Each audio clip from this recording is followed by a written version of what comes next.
single dad worked 3 jobs so his son could play piano. Now they're performing at Carnegie Hall. The sun hadn't even risen when Ethan Miles slipped quietly out of the apartment, his worn work boots laced, his breath puffing little clouds into the cold January air. The hallway light flickered behind him as he eased the door shut, careful not to wake his son. His body ached from the previous night's shift, and the smell of motor oil clung stubbornly to his jacket. But there was no time to notice it. There never was. He trudged down the cracked stairwell, past walls lined with peeling paint and old flyers for long-gone neighborhood events. The streets of Philadelphia were silent, save for the distant hum of traffic on the interstate. At this hour, most of the city was still asleep. Ethan envied them, but only for a second. Sleep didn't pay bills, and bills didn't play piano. Inside the corner diner, the fluorescent lights buzzed faintly as he clocked in. He tied his apron, grabbed a tray, and forced his posture straight. By 6, he was refilling coffee mugs, smiling at bleary-eyed customers, his body moving automatically, his mind miles away. Somewhere, right now, Noah would be stirring under the patchwork quilt Ethan's mother had made before she passed. 9 years old and small for his age, Noah's hands were delicate but quick, always drumming invisible melodies on the table. Ethan thought of those hands as he cleared plates and pocketed a crumpled $5 tip. Someday, those hands would be on the grand piano in their living room. Well, the battered upright they'd found on Craigslist for $40 and wheeled home with squeaking dolly wheels. But someday, it would feel grand. That's why Ethan worked the diner mornings, the auto garage afternoons, and drove rideshare at night. By 9, he was jogging the 6 blocks to the garage, wiping syrup from his shirt with a damp napkin.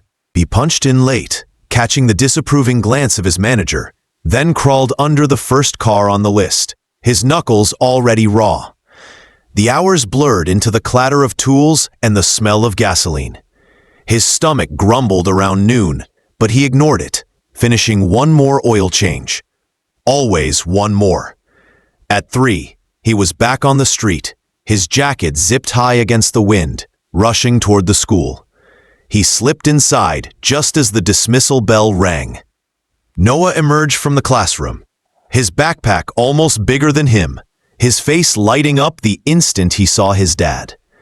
Ethan's exhaustion cracked like old plaster, replaced by the smallest, fiercest joy he knew. "Hey, buddy," he said, crouching. "How was your day?" "Guess what?" Noah grinned. "Mrs. Clark said I can play in the winter recital next month." Ethan blinked. "The recital? That's amazing. But it's the hard piece." Noah's voice softened. "Claire de Lune." Ethan didn't know the piece, but he knew the tone in his son's voice, half fear, half hunger. "Then we'll practice," he said firmly, "as much as it takes." They walked home through the biting wind, Noah chattering about chords and tempo, Ethan nodding though he barely understood. Their apartment smelled faintly of the neighbor's cooking downstairs. The piano sat against the far wall, its wood scratched, its keys yellowed like old teeth. Noah dropped his bag and climbed onto the bench. Ethan set a mug of instant cocoa on the piano's lid, then sat cross-legged on the floor, watching. Noah's fingers hovered, then stumbled through the opening measures, hesitant but determined. Ethan watched his son's brows knit, his small jaw set in concentration. Something swelled in Ethan's chest, fierce and painful, like hope. The minutes slipped into hours. At 6, Ethan stood, stretched, and grabbed his jacket again. "Okay, champ. I've got to go drive tonight. Homework, then bed. Deal?" "Deal," Noah said, not looking up from the keys. Ethan hesitated at the door. The streetlights outside cast long yellow shadows across the scuffed carpet. Noah's thin shoulders were hunched, the melody halting, but growing steadier. Ethan forced himself to leave. By midnight, he was weaving through downtown traffic, the backseat of his car filled with strangers, laughing students, weary nurses, a couple arguing softly in the dark, their words blurred, his eyelids dragged. Every mile meant rent, food, piano books, recital clothes. Every mile meant staying awake when his body begged to collapse. He returned home at 2, feet numb, eyes burning. The apartment was silent. In the dim light, he saw Noah asleep on the couch, sheet music scattered across his chest, the piano lid still open. Ethan stood there for a long moment, his hands trembling, his heart aching with something he couldn't name. Pride, fear, love, maybe all of it tangled. He tucked a blanket around Noah, gently sliding the papers aside. One page had messy pencil notes in the margin, little arrows and reminders. Slow down here, listen to the melody. Ethan traced the words with a callous thumb. He whispered, "You're gonna play it, kiddo. I swear it." He collapsed into bed as the first gray light crept through the blinds. His alarm set for 3 hours later. And this was life. This endless loop of exhaustion, sacrifice, and quiet determination. No one saw the sleepless nights, the skipped meals, the way his hands sometimes trembled too much to hold a coffee mug. No one saw the weight he carried. But Ethan did not mind. Because someday, when the stage lights blazed and Noah's hands flew across gleaming ivory keys, when the crowd rose in thunderous applause, they would know what he had always known, that his son was worth everything. The next morning held the same winter bite on the window glass, but the apartment felt warmer, as if Noah's late-night notes were still in the air. Ethan's eyes burned, yet he moved like a man pulled by a rope tied to tomorrow. He packed lunches, left a sticky note that said "Proud of you" on the piano lid, and jogged to the diner. The rush hit early. During a lull, he checked his phone. Mrs. Clark had written, "Noah plays with heart. The Community Arts Center has a Saturday studio, scholarships, auditions this weekend." Auditions meant strangers judging his boy, the possibility of yes and the certainty of fear. Ethan wiped his hands and texted back, interested. After the garage shift, he found Noah in the school music room, practicing with his jaw set. The old piano wheezed when the soft pedal stuck, but Noah adjusted without stopping. Mrs. Clark stood by, eyes bright. "He's ready," she said. But on stage, fear can turn hands to stone. "How do I fix that?" Ethan asked. "You can't," she said. "But you can stand close enough that he never feels alone." The audition day arrived under gray clouds. Outside the converted warehouse, Noah swallowed hard. In the waiting room, Ethan knelt to eye level. "You're not here to be perfect," he said. "You're here to be brave." They called his name. The audition room held a baby grand. 3 judges watched. Noah bowed, sat, and placed his fingers where the music began to breathe. The first phrase floated out fragile but true. A stumble in bar 5. A recovery. The melody widened like light finding a door. Midway through, Noah looked up. Ethan gave the smallest nod, the kind that says, "I am here, even if the world shakes." The final notes hovered, then fell into quiet. "Thank you," a judge said. "We'll email results." Outside, snow threaded the air. 2 days later, while Ethan was under a lifted truck, his phone vibrated. "Congratulations," the email read. "Noah Miles has been selected for the Saturday Scholarship Studio." Studio meant a real piano and teacher. It also meant weekends weren't optional, and even a scholarship had gaps. Sheet music, travel, recitals, everything cost something. That night, he added extra rideshare hours and canceled his few luxuries. Weeks found a rhythm. Time became car washes, tip jars, and the way Noah's phrasing softened under Mr. Halberd, a soft-spoken teacher with silver hair. He liked to ask what the music felt like, before saying what it should sound like. "What does this part look like if it were a picture?" he asked one Saturday. Noah thought. "A porch light," he said, "like someone left it on for you." "Then play it like you're walking home," Mr. Halberd said. After class, he pulled Ethan aside. "Your son has touch," he said. "What he really has is honesty." Spring came slow. With it arrived a letterhead that made Ethan's hands shake. Mid-Atlantic Young Artist Showcase, Regional. Mr. Halberd had submitted Noah's recording without telling them. The showcase would be in Baltimore. Winning wasn't required, but playing there meant ears that opened doors. The week before the showcase, their upright groaned and dropped half a step. Noah froze. "It sounds like it's falling down," he said. Tuners were booked. The studio was full. A neighbor, Mrs. Delgado, knocked.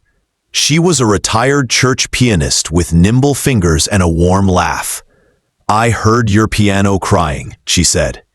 "Our church has a small grand in the basement hall. I can get you in after dinner." "We'll treat it like it's made of clouds," Ethan said. Nights in the church hall smelled of wax and old hymnals. Noah's tone blossomed. Notes rose and curved into the high ceiling. Mrs. Delgado sat in the back row, knitting and offering gentle commentary. "That left hand, sweetie. Give it a spine." One clap. "Good." On showcase morning, they loaded the car at dawn. Halfway down I-95, rain began, thin at first, then committed. Traffic stopped. An accident ahead, red tail lights stretched like a river. "What if we're late?" Noah asked. "Then we'll ask for grace," Ethan said. They inched forward for an hour. By Baltimore, they had 10 minutes. Ethan parked hard. They sprinted inside. A volunteer checked the list, glanced at the clock, and said, "You made it. You're up in 5. Noah's hands shook. Ethan held them. "Remember the porch light," he whispered. "Just walk home." The hall lights dimmed. Noah crossed the stage, bowed, and sat. The first phrase rose, trembling, then steadied. The middle section bloomed. Then a cough popped from the audience, sharp and startling. Noah's right hand flinched, dropping a note. Silence held for a breath. He lifted his hands, breathed, and began the phrase again, softer, truer, as if the mistake were a door he chose to open and walk back through. When he finished, the last chord hovered like fog. Applause rose, then grew. Backstage, a woman with a badge approached. "I'm with a program that coordinates youth performances in New York," she said. "There's a small charity concert at Carnegie Hall next winter. We invite a handful of young artists. I'd like Noah to submit a live audition recording by Friday." Today was Tuesday. The church hall would be booked for 3 nights. The studio was full. Their piano still sagged, and the clock, as always, moved in only one direction. The ride back from Baltimore felt like driving inside a ticking clock. Rain stitched the windshield, and every wiper swipe sounded like a deadline. Ethan did the math he always did. Hours left, favors to call, money he didn't have.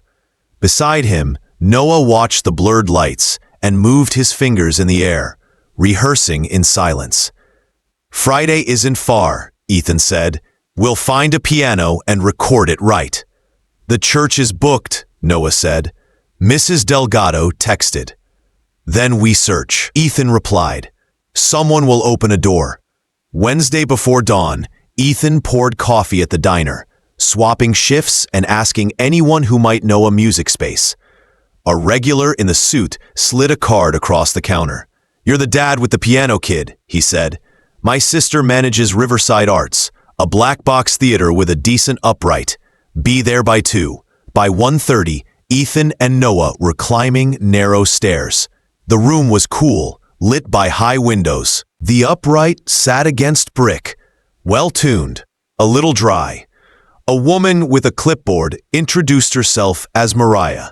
"You've got 3 hours," she said. "One catch. The heater rattles every hour for a minute.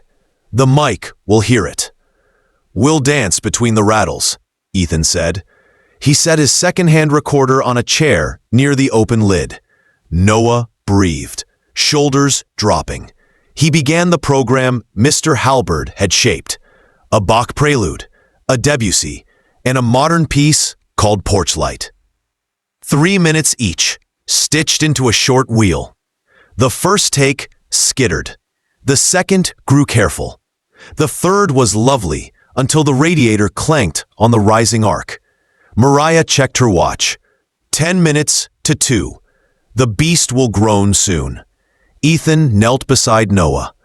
"Play it like you're telling me what today felt like," he said. "Not perfect, honest." Noah closed his eyes.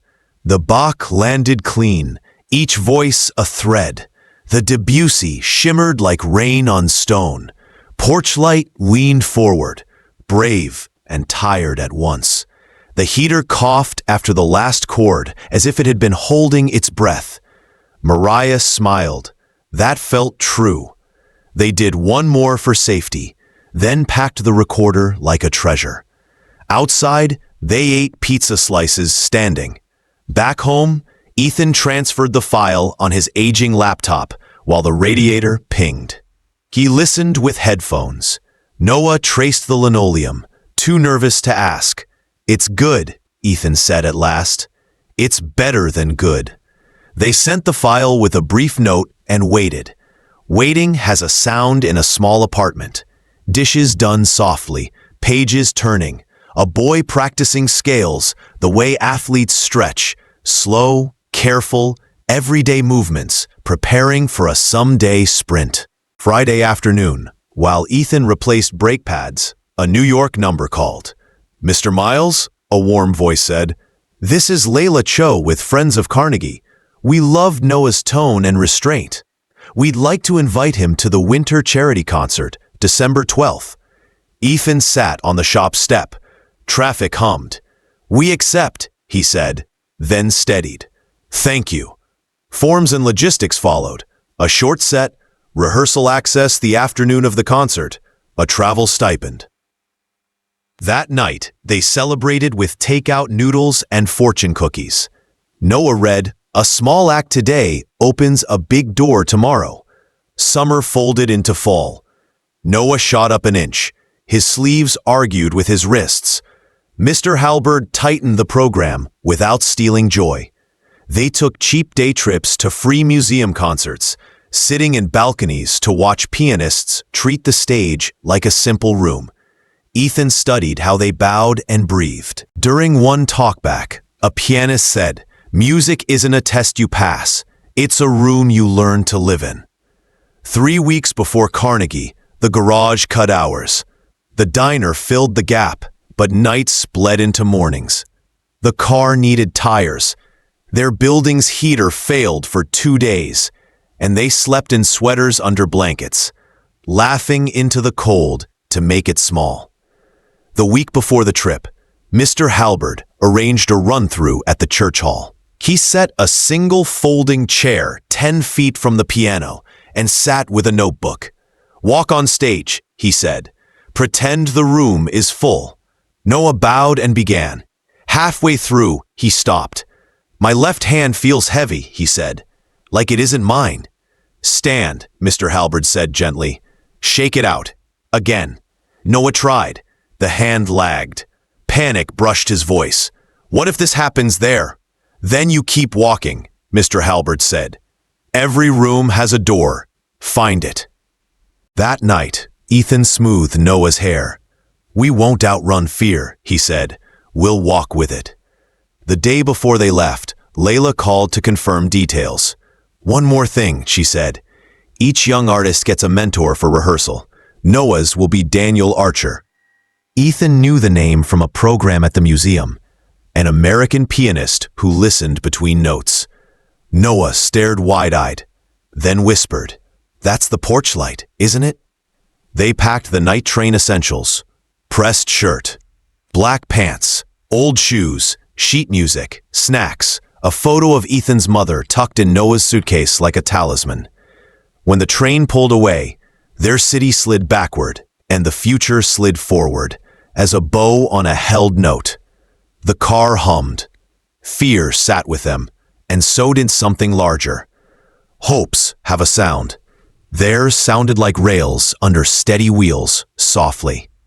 The city rose like a sudden chord out of silence, all stone and glass, its edges catching the cold morning light. The train hissed into Penn Station, brakes shrieking, and Noah gripped Ethan's arm as the platform filled with rushing feet. Their suitcases felt too small against the scale of New York. They followed signs through echoing tunnels until the air opened into a taxi stand and winter bit their faces sharp. Yellow cabs surged like restless bees.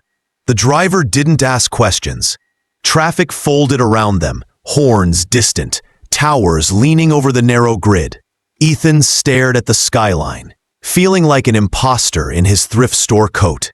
Like somehow everyone could see the years of grease and night shifts on his hands. Noah sat upright, silent, eyes darting between the skyscrapers, as if trying to memorize them. His reflection ghosted in the window. Small, pale, focused. They reached the hotel, a modest one the foundation had booked. Their room was on the 9th floor, smelling of polish and quiet. Ethan unpacked the clothes carefully, smoothing wrinkles, as if gentleness could carry luck.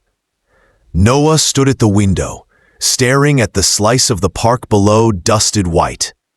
"It's real," he whispered. "We're really here." At rehearsal time, they walked the short blocks to Carnegie Hall, the winter air snapping at their heels. The building stood like a cathedral made of music, brownstone and arches, its windows glowing. Inside, the lobby's hush felt sacred. Marble columns rose like held breaths. A volunteer handed them badges. Ethan clipped his with shaking fingers. Backstage corridors snaked in warm silence. They were led to a practice room where Daniel Archer was waiting. His hair was grayer than in the posters, his suit casual, his smile soft. "So you're Noah," he said, kneeling to the boy's height. "Mr. Halberd said you play like someone looking for light." "Sometimes," Noah murmured. "Good," Daniel said. "Light is honest. Let's hear what honesty sounds like today." Noah sat at the gleaming Steinway. The first notes came out shy, then steadied. Daniel stood behind, listening like someone watching dawn break. When Noah finished, he said, "You don't need to make it bigger, just clearer. Play it like you're speaking to one person who needs to hear it." Noah nodded, quiet and fierce. Later, Ethan stood in the wings as the hall filled. Seats folded open, coats rustled. The hum of 1,000 waiting people rose. The air carried that charged stillness before music begins. The stage lights glared white on polished wood. Ethan's breath came shallow, his chest tight. He thought of every coffee poured, every lug nut twisted, every mile driven through nights that tried to erase him. He thought of Noah as a baby, drumming the high chair with spoons. He thought of his mother's calloused hands guiding his own across old piano keys, telling him, "Play even if the room doesn't listen." The announcer's voice boomed, "Please welcome Noah Miles." Applause cracked open the air. Noah walked out small, but steady. Black shirt too crisp on his narrow shoulders. He bowed. The lights made his hair glow at the edges. He sat, set his hands, and waited one heartbeat. Then he played. The first phrase floated clear as glass. It carried every cold morning, every frayed dollar, every moment Ethan had chosen forward instead of rest. The Debussy rippled like moonlight on deep water, soft yet unbroken. And Porchlight came last, gentle and defiant at once, swelling like warmth through frost. The melody rose, fragile and bright, until the hall seemed to hold its breath. When the final chord faded, silence stayed for a long, stunned second. Then applause crashed like surf. It surged, rolled, swelled to its feet. The sound hit Ethan's chest and broke something open inside him. He clapped until his palms stung. Noah stood, bowing awkwardly, eyes shining. He left the stage in a blur, vanishing into the wings where Ethan waited. They didn't speak at first. Noah just pressed his face into Ethan's chest, trembling with leftover music. Ethan held him, steady, and whispered, "You did it. You really did it." "We did," Noah murmured. Later, when the reception buzzed with chatter and clinking glasses, Daniel found them. "That wasn't just playing," he said. "That was remembering what it means to hope out loud." They walked back to traffic hissed on wet pavement. Noah carried the program like a relic. Ethan's shoulders felt strange without the weight he'd carried for years. Outside their room door, Noah stopped. "Dad?" "Yeah. Was it worth it? All of it?" Ethan crouched to his level, looking at the boy's tired, bright face. "Every hour, every blister, every mile." Noah nodded and smiled the smallest, fiercest smile Ethan had ever seen. Months later, when spring cracked the city open with blossoms, they were home again. The piano pushed against the same wall, keys still yellowed. But something had changed in the air. Letters arrived, invitations to summer programs, to small recitals in halls with names Ethan couldn't pronounce. Their lives were still cramped, their boots still worn thin, but the light inside the rooms was different now, like someone had opened a door and left it open. On the anniversary of the Carnegie night, they walked to the park with folding chairs and cocoa. Noah brought his keyboard, battery-powered and scuffed. People stopped on the path as he played, strangers slowing, listening, smiling. Children danced, spinning in the grass. The sun dropped low, turning the sky gold. When the last note faded, a little girl clapped alone, and her laugh rang clear. Ethan felt something in his chest loosen, a knot he hadn't known he still carried. He looked at his son, longer-legged now, his hands sure, and thought of the cold mornings, the sleepless nights, the way hope had once felt like a luxury. Now it felt like air. "Come on, Dad," Noah said, packing up. "We still have to walk home." "Yeah," Ethan said softly, standing. "Let's walk home." The path wound through shadow and lamplight. Behind them, the grass still held the echo of music, like the faint glow of a porch light left on, waiting for someone to find their way back. And that's how one exhausted dad's dream became a standing ovation. If this story lit a spark in your heart, don't let it fade. Hit subscribe, like, and share so more stories like this can find their way to you. Your support keeps the music playing.